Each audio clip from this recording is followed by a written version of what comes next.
Welcome to Real Love, Real Stories TV and podcast. This is Kanu. I'm the host. Thank you so much for tuning in. This is the place to be to hear love stories. In today's episode, I'm going to be talking about this idea of is love blind? And or meaning, how soon should you get married before you get to know your partner? So two things. I was reading an article in Psychology Today that talks about, how soon should you get married? And some of the points they raised in that article were, do you know many sides of each other? Meaning later on, there may be some introduction of unexpected new knowledge of each other that might actually end up being problems between the two of you. And also, how happy do you think you will be? I mean, does anybody even know that or predict that? And do you want to test it out first before you jump into marriage? Because I'm talking about marrying somebody right away. I mean, obviously, we know there are some cultures even parts of my own culture in Zimbabwe where arranged marriages happen. And also I've interviewed awesome people from India who are in very successful marriages. So, but this idea of should you test it out before? And do you include your family? Do you have to introduce your person to your family before you jump in and get married? So that's one. The second thing is there's this TV show on Netflix that is hosted by Nick Lachey and his wife, Vanessa. It is called Is Love Blind? And so it's a love experiment where they put these people in this one house where women are separated from men, but they do. It's kind of like speed dating, but only you don't see the person you're talking to. And then when you like the person you're talking to and you get engaged, they actually propose to each other before they actually reveal what they look like to each other. And so, love was formed. I'm still waiting to see the end of this season, but there's so many great couples actually that were formed from this, which got me thinking, because I have to see the person, that's my thing. I have to see the person, I have to talk to you, I have to date you, I have to do all these things with you so I know that, we're good together. It had me thinking, maybe this whole thing of dating and taking all this time, it's not really necessary. So I don't know. I'm a little hung up on this idea of getting to know the person, and what time frame is that you get to know the person. I don't know, but all I know is I need to spend time with this person. I need to do this. I need to travel. I need to go to dinner. I need to meet his family. I need to see him in different stress environments so that I know how he reacts to, different things. So, but maybe I'm overthinking it. I don't know. So in today's episode, I'm actually interviewing somebody who went on a date with their partner, and actually they were not alone. They went with other people. And then 3 weeks later, they end up getting married. And they've been married for many, many years. So introducing my guest for today. Enjoy. Today's show is brought to you by Audible. Audible is offering our listeners a free audiobook with a 30-day trial membership. Just go to audibletrial.com/Real Love, Real Stories and browse the unmatched selection of audio programs. Download a title free and start listening. It's that easy. Go to audibletrial.com/Real Love, Real Stories to get started today. My name is Cori Asuncion, and I am the mother to 7 children, 4 grandsons, and my partner Stu and I have been together for over 25 years. Oh, that's awesome. Mm-hmm. You have grandkids. That's awesome. I do. I have 4 grandsons. The youngest was just born. He's about 2 months old right now. Wow, congrats. Thank you very much. Yeah. So tell me a little bit about your relationship. Well, he and I met in September of 1994, That's actually funny. I met him before that. He just doesn't recall. I recall because I found him to be absolutely beautiful, but he doesn't recall meeting me. Anyway, we met in around September of 1994, and it was the end of September, and he is a very bold, unafraid type of person. And so it was actually a church gathering, and he asked me to go to a concert in front of everybody. And it felt like date type of a thing, but also awkward. I had never been approached like that. He kind of yelled out, "Hey, Cori, do you want to go to see," it was BB King. Okay. And I said, okay. And we had actually interacted once or twice prior to this, but nothing much more than a hi, hello kind of a thing. Okay. And so at the time, I was a single mother. My daughter was 2 years old. And so I got a babysitter. My mom, I think, babysat that evening. And I went to this concert with him and his younger sister. And she was, I believe, 17 at the time, and one of her friends. Mm-hmm. And 3 weeks later, we ran off to Reno and got married. Nice. Nice. So we actually never had a date alone. Either my brother, because my brother's around the same age as one of his sisters, and they're 5 years younger than both of us, roughly. Okay. And or my daughter, now our daughter, was with us. So the first night ever alone was the night that we went to Reno, called my father up and said, "Hey, Dad, I'm going to Reno to, marry this guy." And he chuckled and said, "No, you're not." And I said, "Yes, I am." And my father's kind of I was raised around guns and things like that. So he thought it would be funny for us to come pick him up. And so we did, and he was going to come with us, or he did come with us. Mm-hmm. And when we got there, he was standing at the door with a shotgun because he thought that was funny, just to kind of scare him a little bit. And my father chuckled, thought that was hysterical, and off we went. And that was October of 1994. Wow, that's awesome. So 3 weeks, but 3 weeks. You were saying you knew him, but he doesn't remember that. So tell me a little bit of how did you know him before? Well, I had just met him. It was earlier that year. It was around May of 1994. Mm-hmm. Periodically, a church my family was associated with at the time would ask me to come help with the youth group, the high school youth group. And I wasn't consistently going, but at any rate, I had been asked to come for something. I honestly can't remember why. And I was there with my brother and his friends and things like that. And I was helping out the youth leader at the time. Mm-hmm. And there was this unknown guy in there. And he's, tall, dark, muscular, and a little tattooed, and I was enamored by all of that. And I think I remember being introduced. He says he has no recollection of that. He says, if I had been introduced to you, I would have remembered that. And I'm like, okay, well, you don't, because I clearly do.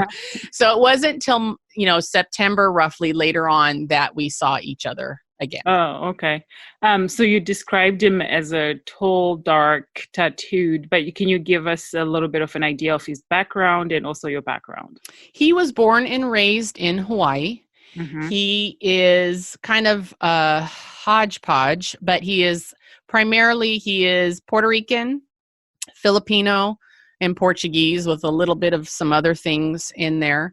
Mm-hmm. A lot of people from mainland, meaning anywhere but Hawaii, assume he's Samoan. There's some people who think he's Samoan or Hawaiian or Puerto Rican primarily.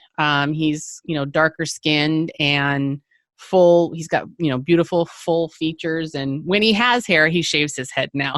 But, okay. He had that dark curly hair. Now he's just got this huge beard that's very dark and curly with little bits of gray in it. Oh, okay. So he's he, like I said, Puerto Rican, Filipino, Portuguese primarily, but from Hawaii, which kind of adds in a whole other element. He was born and raised there. In fact, most of his family is still on the island.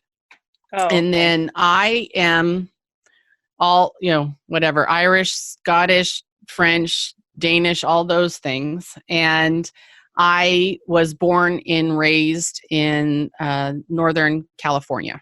And that's, Oh, we met in California. oh, okay. And that's where you live right now? That's where we are at right now. Correct. Oh, okay. Okay. That's awesome. So, okay, 3 weeks, you pick up your dad. He's got a shotgun waiting Mm-hmm. for him. Mm-hmm. And off you go to Reno. And what happens next? Well, so from there, was, now we've got to tell people. We actually, there was a little bit more to that story. So it was the first time that he and I had ever been alone. As I had said earlier, we're going to be alone. So what had happened was I had a vehicle at the time. And so I picked him up. I had my own place at the time I was living in California in an area called Pleasant Hill. And I had come to where he was at in Pleasanton. My parents lived in an area called San Ramon. So I don't know if anybody from California knows where that's at, but that's where we were. And so I had picked him up in my car and we were going to go out for the evening. I don't recall if we had plans, but first I had to drop my daughter off at her birth father's house. During that time, her birth father would take her every other weekend. And so I was dropping her off. So he came with me to drop her off. And as we pulled away, we were in San Ramon in my little car. And he said, "Hey, I've got the weekend off. Why don't we go to Reno and get married?"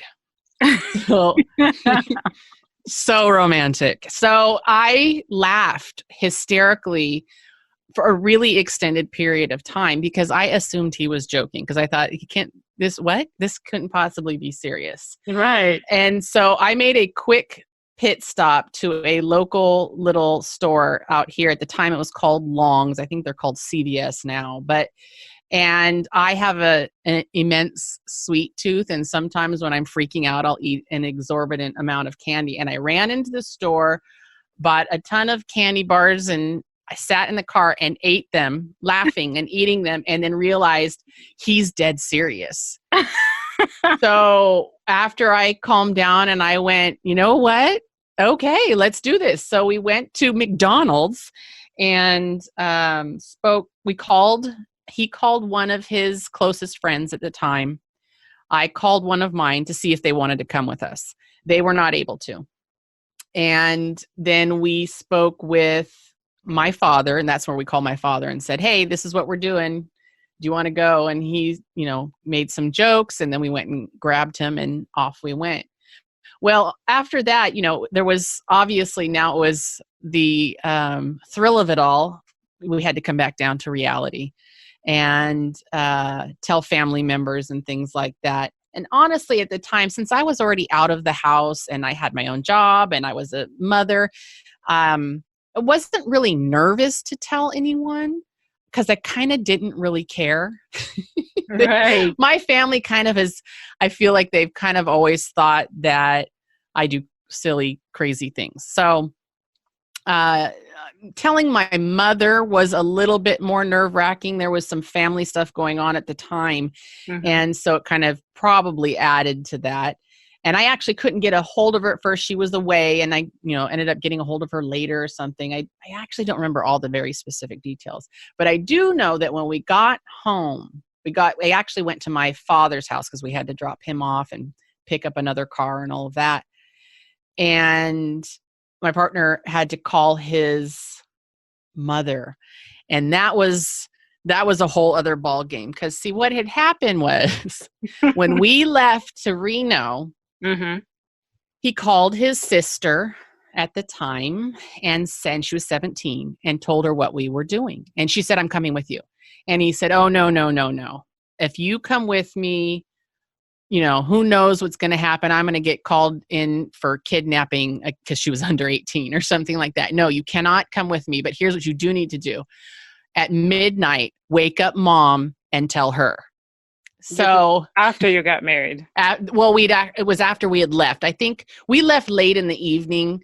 Oh, So okay. we would have been like a few hours on the road by this time. Oh, okay. And so I think what his concern might have been is that possibly his mom might have jumped in the car and attempted to thwart our attempts at running off to Reno. So he said, at that he didn't want her to be worried, because at that time he had moved back in recently and was living with his parents. And so he didn't want her to worry, I'm sure, either, as to like, where is he at, because Right. we'd be staying the night in Reno that evening. Right. And so his sister was left with the unfortunate responsibility of having to notify his mother in the middle of the night. And she definitely was not excited about that. So from there, there was a lot of bumps and whatnot there with that. But like I said, there wasn't too much. What are they going to do now? It's Right. done, and we're adults. We were young. We were 21 years old. But we're adults now. So of course, the whole world, I'm sure at that point, or at least everybody in our world, assumed that this was just bound for failure. Right. And the both of us are pretty stubborn. And I'd be willing to bet there was a large portion of our relationship that survived purely on our absolute stubbornness, because there was no way I was going to let everybody be right. Right. So there was a definitely a portion of that there.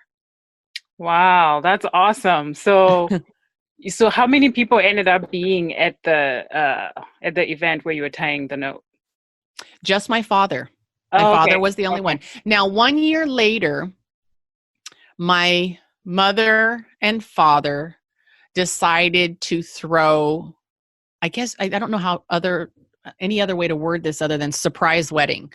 And so it was 1 year and a couple days, I think, later. That's actually a family joke, because sometimes I forget our anniversary, because the day we actually went to Reno versus the day we did a surprise renewal a year later is two different dates. So sometimes I say the wrong day that we actually went to Reno.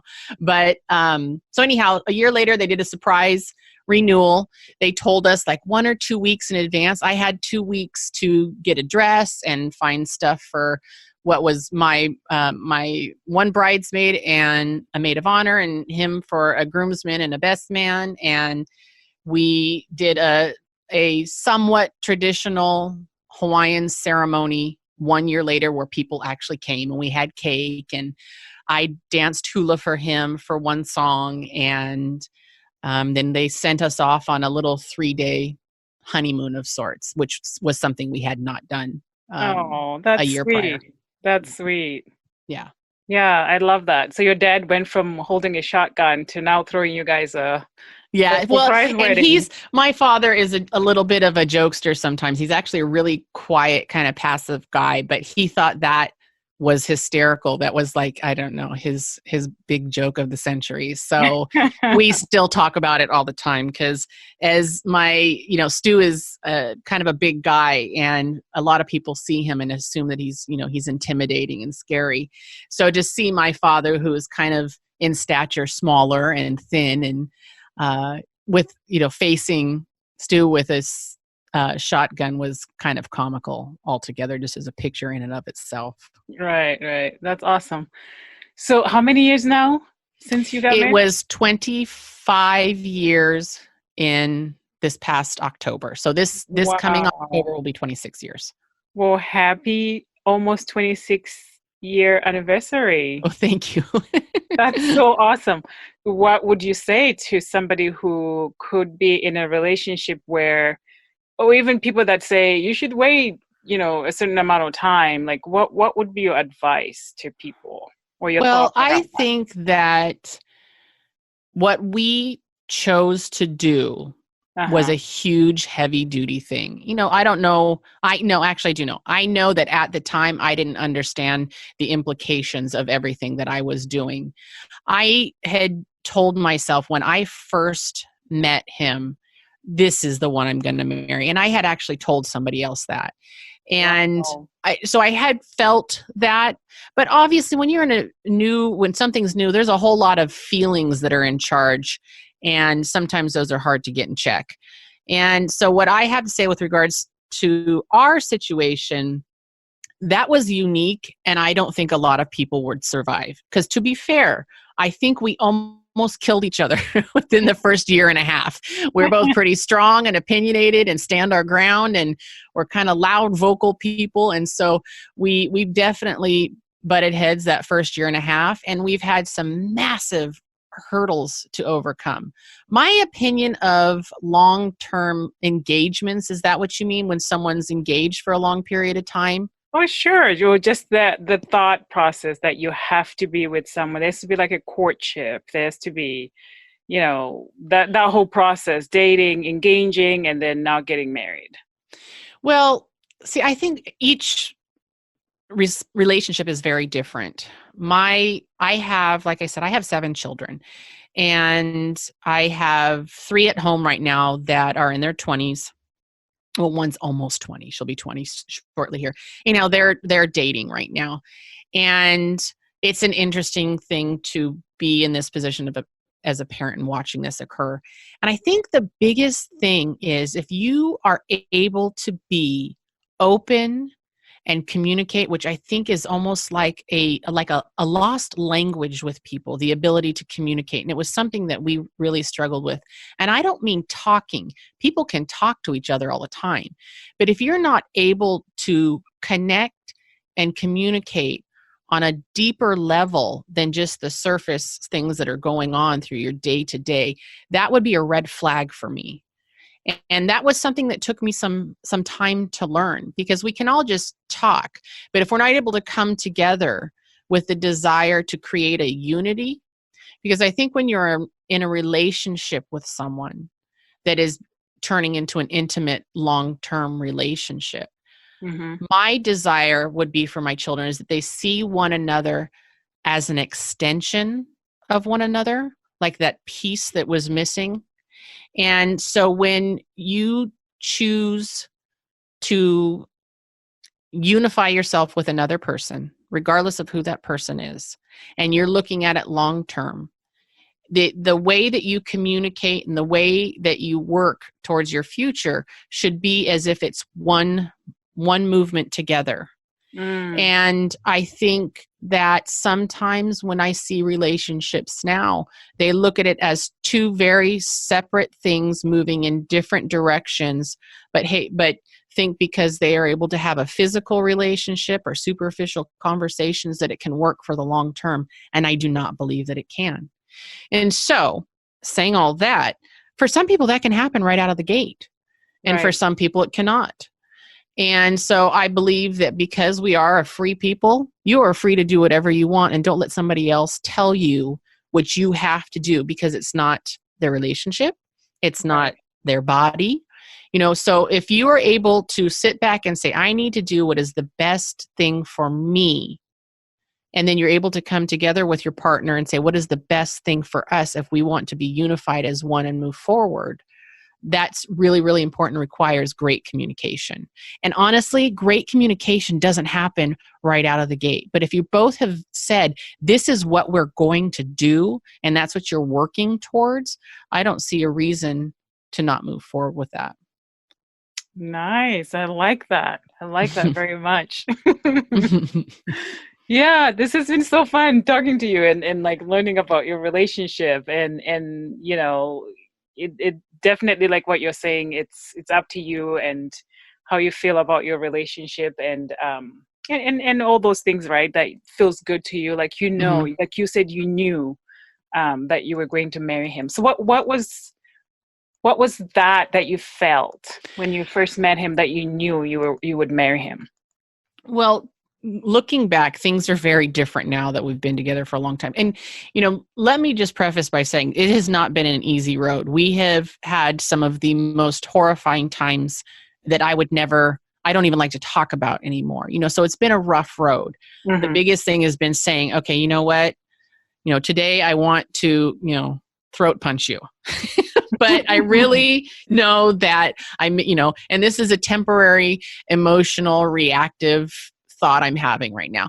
But I know that we said we were going to do this. This is what we said we were going to do. We said we were going to, be together. We said we were going to take these babies that we had made together and we were going to create people that were different than everybody else. And so that's something that's kind of evolved. Initially, when I first met him, and this is going to sound ridiculous, but my deal was, he's someone that won't take my crap. I am a bit of I don't want to say controlling because that sounds really bad, but I tend to do things my way. And I had been in previous relationships where I walked all over him quite easily. And there was no push to, hey, no, you're out of line, or no, we're not going to, those kind of things. No, nobody keeping me in check. And I knew he could handle what I was checking down because he was doing the same thing. So it was like, okay, it's like I had met my match. Nice. Yeah. I love that. Wow, this is awesome. So, okay, what advice would you give to people that are single, that are looking, would you say? It's funny because I'm actually going to be doing something with regards to dating and relationships here coming up. And dating is, honestly, I'd be terrified if I was dating right now. I can't even imagine everything is so much different than it was, 25 years ago. And I'm not a very good dater. I don't know if that's the right word. I am not, never been the type that reaches out first to a person. So it's a very unique thing to me. I think the biggest thing is you have to, as difficult as it can be, remove emotion and feeling from making decisions. Because emotion and feeling, those are kind of easy. And so when you meet someone, obviously we're looking at each other, you get the tingles and the butterflies, and you have the nice quote unquote honeymoon period where everybody's got their best behavior on. And it's easy to get consumed by the prettiness of those things. Things are going to get ugly at some point. It happens with everybody. And so I think it's important when you're entering into a relationship to remove feeling and emotion from deciding factors. I'm not saying get rid of feeling and emotion. I'm just saying when you're making decisions, make sure it's not based on your feeling and emotion, unless you're cool with it being something that is very temporal, because feeling and emotion are temporal.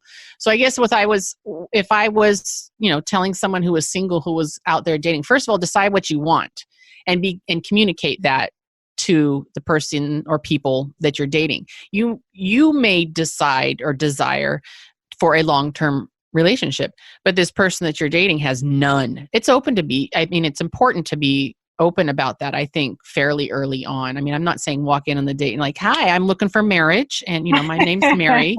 I just mean that it's important to communicate that. I see a lot of relationships now where they don't want to talk about that. They don't want to talk about those aspects. And I think it's really important. So you're not wasting anybody's time. Nobody's time needs to be wasted, whether it be yours or theirs. And not only that, you don't want to hurt someone. So I think being open and communicating that fairly early on and being just, who you are. I think we have this, with social media and things, it's easy to paint this picture for the world with, the photos we take of ourselves and the posts we make. But what's really going on, it's not really easy to convey that on social media or on a dating app. And so it's really important in relationships to be able to find a connection that way. And I know a lot of people that are seeking long-term. And I think sometimes because it's painful to be alone, because I do believe that we were all uniquely designed to be a community. I don't think people were designed to be in solitude for forever. And I don't necessarily mean that they have to have a intimate long-term relationship, but I don't believe that we were designed to be sitting in a cave somewhere by ourselves. I don't think we were. And so having relationships where you can come together and communicate, I think is vitally important. And so I believe that seeking that avenue of communication, which may mean really great friends at first. And I don't mean that you don't have any intimate relationship, but I just mean you know each other well and you share your innermost thoughts and your desires and your flaws. And you, when you screw up and you're able to say, hey, I screwed up, and you ask for forgiveness and you're able to move on, it's really, really important that all these things are communicated. It's taken me a long time to get there. And I wish I could go back and tell myself these things 25 years ago. I'm still learning. I'm 40, almost 47 years old. I'm still learning all of this stuff. It's every day. But I've found that those things are so important, even right out of the gate when you're seeking a long-term relationship. Yeah, that's awesome. Is there a question that you were hoping I would ask you that I didn't ask you that would be helpful in this topic that we're talking about? I actually can't think of anything right now. I know that one thing we had discussed was with regards to interracial relationships a little bit too. That question, I believe, and I think we're in this mess of a country right now with regards to race and ethnicity, and he and I have dealt with that many, many, many, many times. And it is, I do not pretend to feel what he feels. I know what my privilege is. I'm aware of it. But I can say that when you are connected to someone and you see what's happening to them and you see that pain, it is disheartening and angering. And so with regards to couples that are interracial couples, I think it's really important that you're even more so grounded in who you are, and that outside voices, you're able to block them out. And sometimes with family, we had some issues with family, and I had some family from the South, Alabama, that area. And there was some things that were said that were painful, and I wasn't even aware of growing up, and then all of a sudden I have this person here who doesn't look exactly the same, but I am able to see his soul, and that was hard. And so one of the things that I have to say with regards to people is work towards your connection. It does not matter if your family and friends are on board. If you know what you're doing is the right thing, it doesn't matter. And that might mean losing people and losing family. But if you're doing what you're supposed to be doing and you're doing it together, it doesn't even matter. That means what you're doing is perfect. Right. Yeah. Well, thank you for sharing that. You're welcome. Yeah. Wow. This has been so much fun. And yes, I really enjoyed it. I really enjoyed it. I wasn't planning on doing a full interview, but it ended up being one, which is awesome. Yes. So Cori, can you tell me, how can people connect with you? Social media, your business? Tell us a little bit about that. I have a podcast called That's Not Proper. I'm on Twitter, Facebook, and Instagram at That's Not Proper. My website, I finally put it together, and the website is that'snotproper.com. My email, and I'd love to hear from people, is Cori at that'snotproper.com, and I'm on all podcast platforms. I'm pretty much everywhere. So anybody can connect with me there. My podcast is kind of about growing up in a culture and a society that kind of held me down, or I felt like I was being held down.